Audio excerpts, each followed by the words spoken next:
My name is Olga Kelna. I'm the narrative lead of this project, Rock Trader game.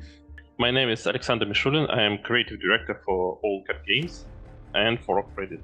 So the first thing I want to ask you guys is, what did your team learn from a creative standpoint and from a narrative standpoint from Pathfinder Way of the Righteous that you brought with you and improved upon in Rogue Trader? We really like our games to be focused on choices and consequences and take pride in it, and we try to improve it in every our project, and same goes for Rock Trader as well.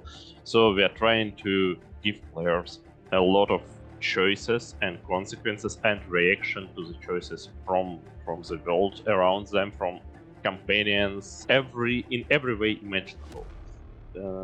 And for Rock Trader as well, first of all, we choose Rock Trader in part because Rock Traders not the only people, but from very small amount of people in Warhammer universe who can make decisions and see their consequences. Because for most of the denizens of this universe, it's probably make a decision, but afterwards you will be shot or something even worse. But Rock Traders are different. They're free in their decisions, and that allow us to make an RPG out of it. We're also introducing moments of triumph and darkest hour in character generation.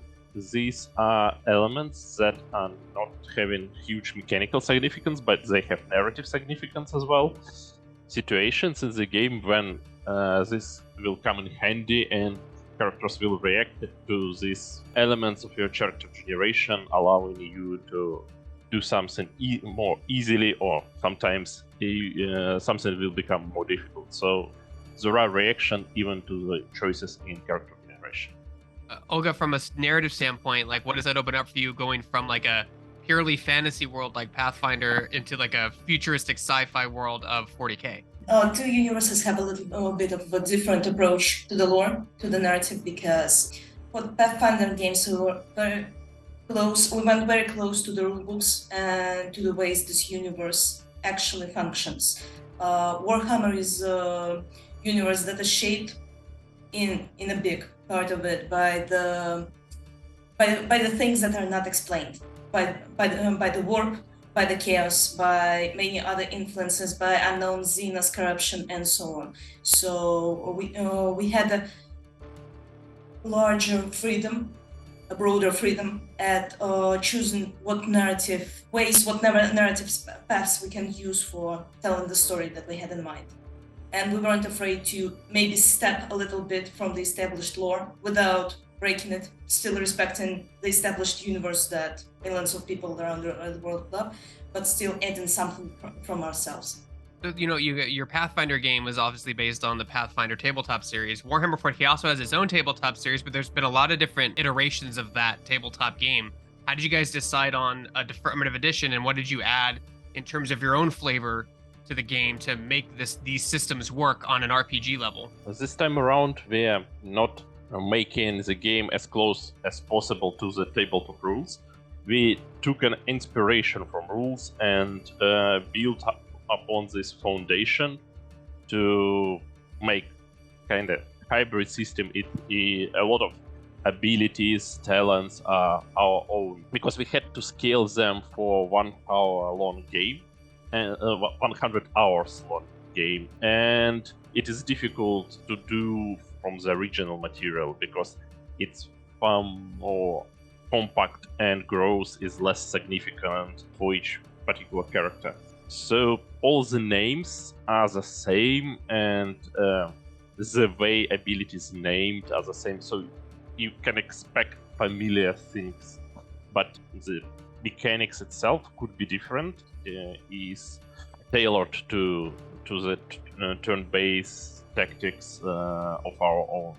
The system we based everything on is Fantasy Flight Games Rock Trader, and we played quite a lot of it. Most of the team members played it when we started the project. We had many campaigns running simultaneously, and initial core team for the project were also big fans of the system. They played a lot, probably several campaigns spanning several years. They tried different things. They tried Dark Heresy, they tried Rock Trader, and eventually they come up with a pitch internally for the Rock Trader, and we loved the idea, and that essentially started the project. So after that we went to Games Workshop to start negotiating about everything, and we understood how to make an RPG out of it. So Olga, from a narrative perspective, like there are so many factions and worlds like in this 40k universe. Like, how did you go about deciding which factions were going to be in the game and we interact with, which enemies we'd fight, like that kind of stuff? Well, first of all, we established, as the synopsis was shaped, we established who our main antagonists are. We also, of course, took into consideration the place where the game unfolds. It's the Koronus Expanse, that's the outskirts near the Halo Stars region, and some things just don't happen there. For example, it would take a lot of mental gymnastics to plant the well-established large presence of Tau forces there. Just an example. But Drukhari, as the Morodian pirates they are very much present in the region. We also wanted to plant into the game the factions that will be recognized by the players, for example, Adeptus Mechanicus or Space Marines or Inquisition. And at doing so, we used the scale of the project, the scale of the narrative, to show some bit less known sides of the factions. For example, right in the first chapter of the game, you can see a little less known sub-faction of the Adeptus Mechanicus is Elector Priests. And this way we wanted to tell a bit more about the lore, to show how this world functions inside, to show how Imperium functions inside. And also we wanted to show something that was previously mentioned in Fantasy Flight games, the tabletop Rock Trader. For example, the Footfall, the very first stop on your way from Imperium to Koronus Expanse. The way it lives, the way it's ruled, the way what forces move this place. And there we mention maybe a little less known faction, the Kazbala Commission, but it is well known to the tabletop players. Can you guys talk about how you worked with Games Workshop, whether from a design standpoint? Alex, you talked about it a little bit, but you talk about how you worked with them to establish this world, because while there are the Fantasy Flight tabletop games and some proprietary ones, there's also like things like Space Hulk and the big tabletop game, which don't play anything kind of like each other. They have different systems. Can you talk about how you worked with Games Workshop to design your system in particular and their feedback and how you developed it in Rogue Trader? On one hand, we constantly in communication with Games Workshop. We have a weekly meeting where we discuss everything, every question regarding lore, artwork, design, anything at all. But talking purely from the design standpoint, we are rather free in our decisions, because at the it was a large, rather interesting talk at the beginning of the project when we were discussing our systems and approach, and they understand it very well that a computer game requires other systems than a tabletop game, because it plays differently, the time span is different, each particular combat will be more condensed, but there will be a lot more combats than on tabletop. So we described our approach as the way I described it to you, that it will be an inspiration. We will be taking all the mechanics and all the feelings for these mechanics into account, but provided with different design decisions to make it more playable on the computer.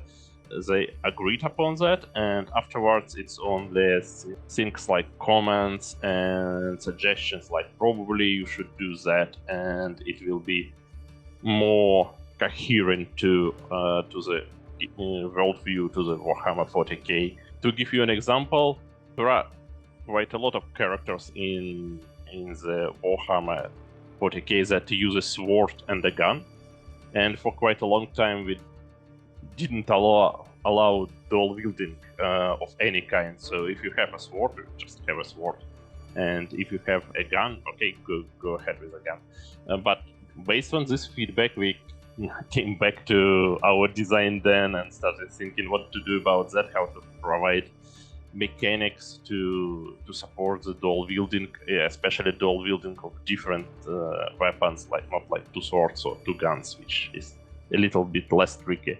And came up with solution, and now a lot of players enjoy running with a gun and a sword and looking iconic on the battlefield. That is our way of interacting with Game Workshop on design things. And when you guys speak to some of the weapons and classes that we'll be able to play through the game? The class system is rather different from most of the systems I saw. So we have kind of subclasses which are called doctrines for now. It's still we're still finalizing the way all these things are named, so you can expect it will be probably not a doctrine in the final game. But for now, it's a doctrine, and it's like a set of choices for a player. There are several ability choices. You can select 6 talent out of 26, and you will grow your skills and you will grow your attributes. There are 4 initial doctrines you can choose from. It's fighter, marksman, adept, and leader. These names are also work in progress. Those doctrines are basic ones. You are either building yourself into melee combatant, be it tank or damage dealer for fighter, or you're building yourself a sniper for an adept, or you're building yourself a support character for a leader. And when you progress enough to make all of the choices in doctrine of the first tier, you're selecting one of the doctrines from the second tier. There are 6 doctrines there. Each one is kind of mix between two first tier doctrines. To give you an example, if we are taking fighter and aiding marksman, we will be getting ourselves a veteran. Or if we are taking fighter and add a leader, we will be gaining a vanguard. So whichever doctrine you will be choosing at the beginning of the game, you will be gaining access to 3 tier 2 doctrines. As they are structured in the same way, there are a lot of choices, be it abilities, talents, skill points, attribute points. You are progressing through those, and after you finish your tier 2 doctrine, you will be going into the final one, which is allowing you to get additional abilities and talents from your previous ones, and also further specialize your character. For example, if you're talking about snipers, you can build the sniper who penetrating a lot of enemies with just 1 shot, and you will be finding a talent for that in tier 3 doctrine. Or if you're, for example, building up a character who is very good at shooting from pistols in melee range, just from when being adjacent to the enemy or very close to the enemy, there will be talents for that as well. So you further specialize in your character according to the way you build them and played them on the battlefield. Also some gimmicks with navigators and psychers as well.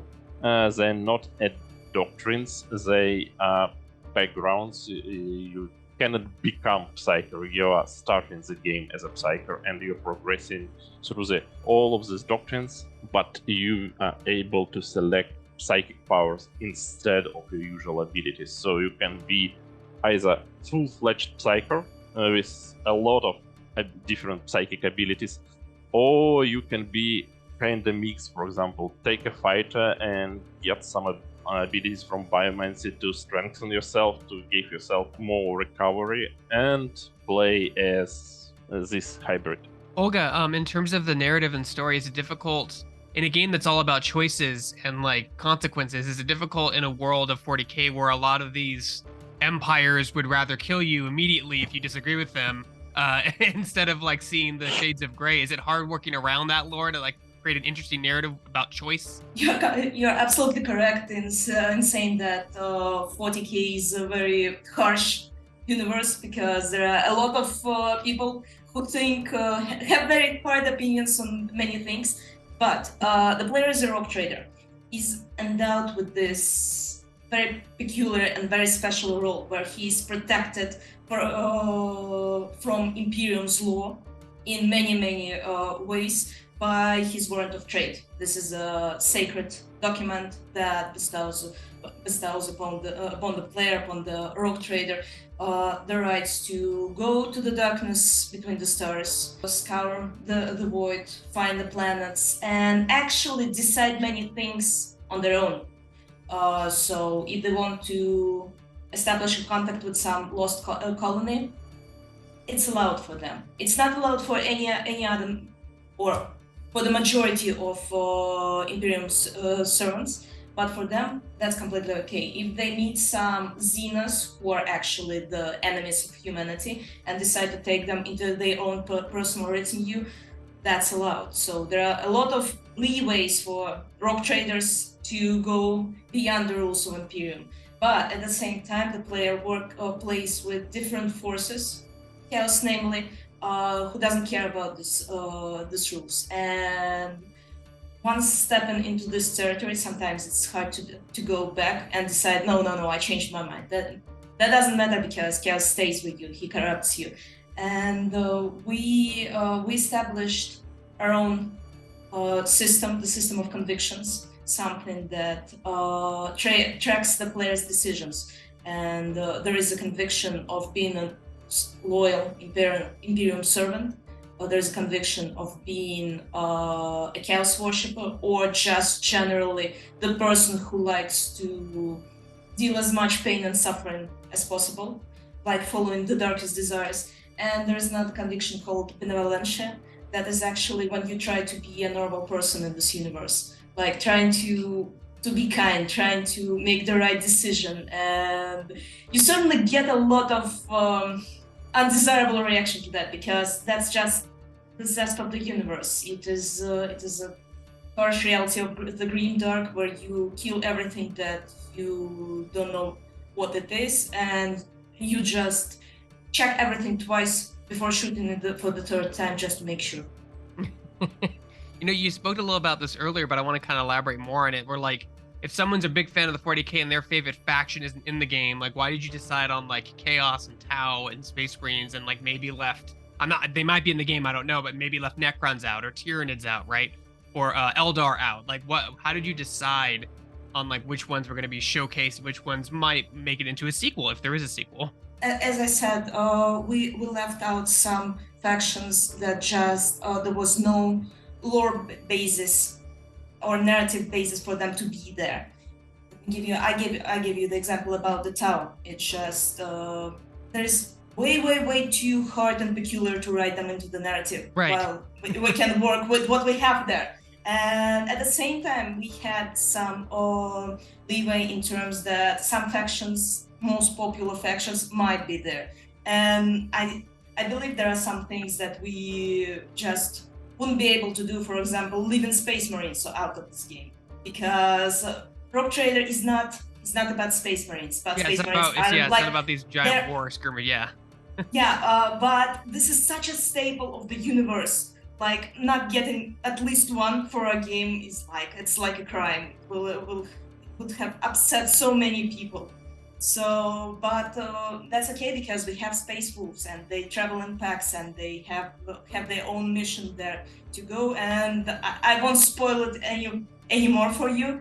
But there are ways for us to add the most recognizable factions, and some of them were sadly left outside of the scope of the narrative. Well, maybe we'll come back to them later, someday. You guys have made Pathfinder games before, but if someone who's never played 40k or is not familiar with the universe or the lore, like, how do you go about presenting them to a world they've probably never seen before? We carefully designed the prologue of the game. Very first time the player enters the game and sees what's going on, we introduce some most important terms and things about this universe through dialogues and through sometimes the ability of the player to ask stupid questions, but still staying in the role For example, if at the first mention of the warp translation, navigator, and all these things, the player just asks another character, what do you mean?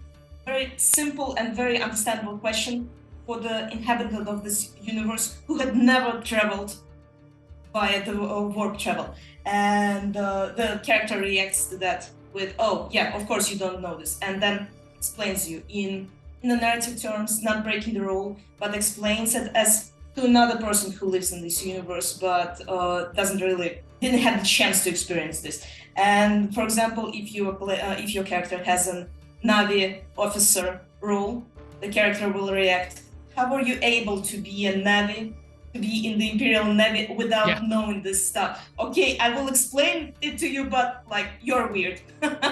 So, and also more on the mechanical side of the question, we have the glossary built into the game that explains the main terms. For example, when the player sees for the first time in a dialogue the word cogitator, he's like, what the hell is this? He can point the mouse at it, and you will get a small tooltip with a short explanation that this is a Warhammer word for computer. There have been skirmish games before, like Space Hulk, but 40k is usually known for those gigantic, huge battles. But what are some of the challenges in condensing that and making it feel like Warhammer at the same level as like Space Hulk? Warhammerish feeling is very different for different players, and it's not only about the scope or the scale of things. Sometimes it's about the doing the thing that is seemingly impossible or very hard or very flashy and epic. So when we start designing our combat, it was like feeling was more skirmishy. It was a little bit closer to, say, XCOM. As we played it, we understood that it's too generic, not really Warhammerish. So tried to introduce several mechanics. Some of them worked, some of them didn't see the light of day, but nevertheless, one thing in particular is heroic acts and desperate measures. So when you are playing the game, every time your character acts or kills an enemy, you are gaining momentum. It's like an inspiration during the battle. And when it's high enough, you are able to perform heroic act. And heroic act is very powerful ability. It's different for different doctrines and different characters. So, for example, for a fighter is able to move closer to 3 times its fighter's usual movement, starting with 4 and throughout the game up to 6 attacks from this particular action. Usually a fighter in one turn can do 1 or 2 attacks depending on different circumstances. So you're feeling like you're becoming very powerful mighty warrior, running through the battlefield, destroying the whatever you consider primary targets. You're just slaughtering them. And this attack even grows in strength while you're building up your character.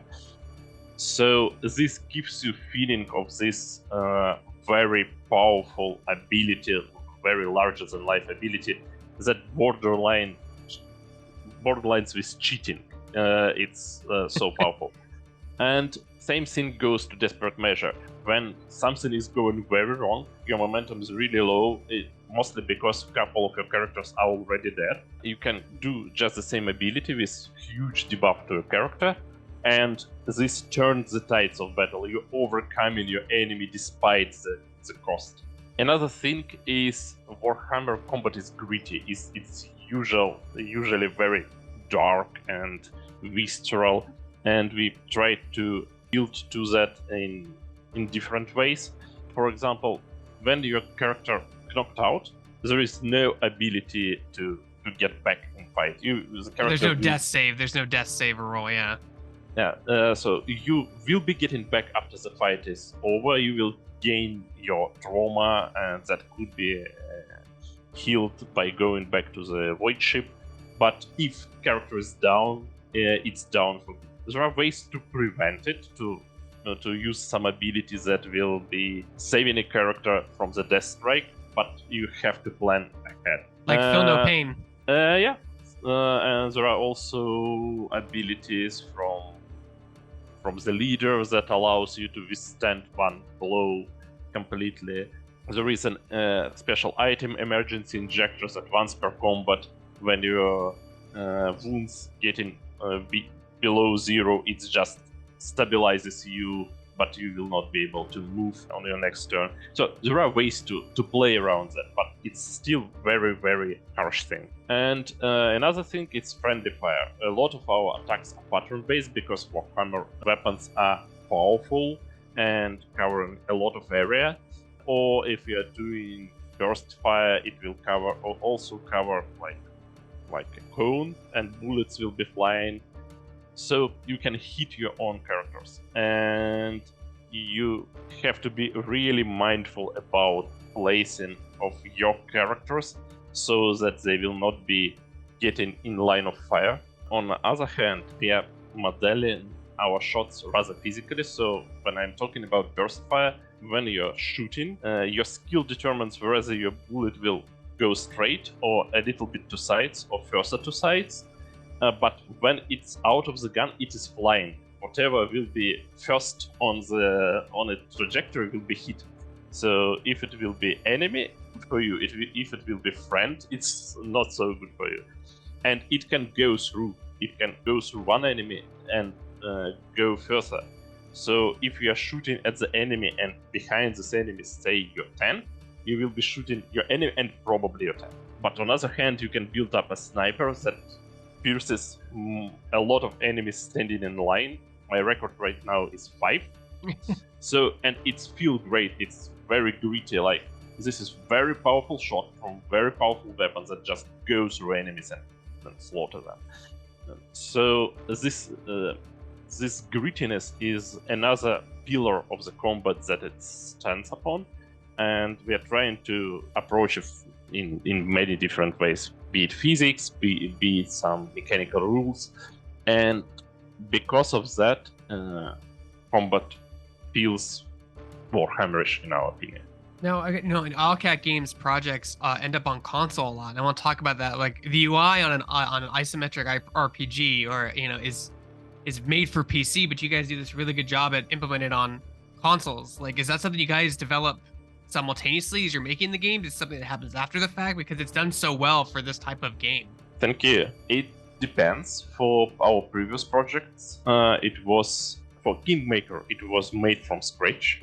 After the Kingmaker was released. For Wrath of the Righteous, we were building up on everything we've done for Kingmaker, so it was like an evolution for all that decisions. For Rock Trader, it was we are designing interfaces simultaneously. So when we approach some particular UI screen, we are doing both versions, essentially, console version and PC version. It's not really console; it's gamepad, because you can play with gamepad on PC. It's perfectly fine. We have playtests as soon as it is up and running. We have internal playtests, and some of our developers playing it on gamepad. And when it's happened for first several times, a lot of people just around the screens, and everybody like, "Oh, you can do that better or that better." And it takes a lot of effort, but it is worth it because it feels very native afterwards. Our console version will be available at the same time this time around, and of course PC players will be able to use the gamepad also from the beginning. I hope they will like